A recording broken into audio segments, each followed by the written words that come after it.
Hello guys, welcome back to the channel. In this today's tutorial, I'm going to show you how to change the color of clothes in your video on InShot application.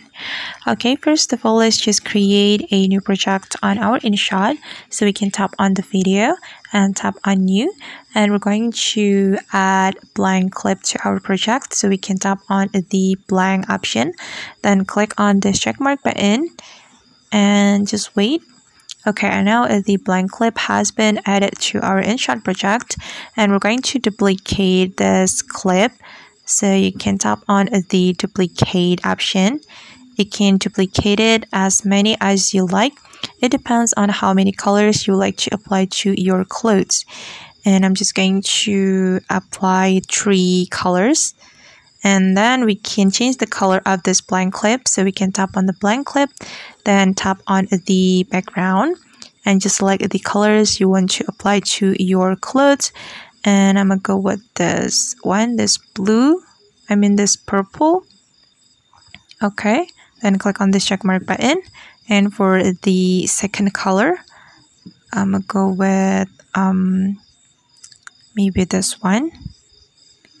Okay, then tap on this checkmark button.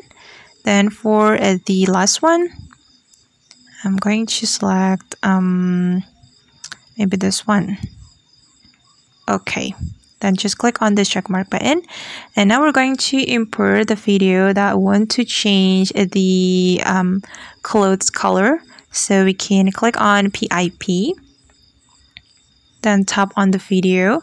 You want to change the color of the clothes, then just this is the video that I'm going to add. Okay, then we're going to fit the size. Tap on this button, and I'm going to zoom in a little bit. Then we're going to click on the chroma. We're going to use the chroma feature to change the color of the clothes. Tap on chroma. Then we're going to place the circle to the clothes. Then adjust the strength like this.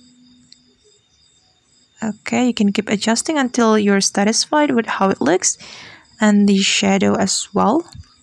And after we're done adjusting, we can tap on the checkmark button. And now let's just play the video to take a look at the final result. Alright, and this is the result. Okay. And I guess that's how we can change the color of clothes in our video on InShot application. I hope this tutorial will be useful for you. Thank you so much for watching, and see you on the next video.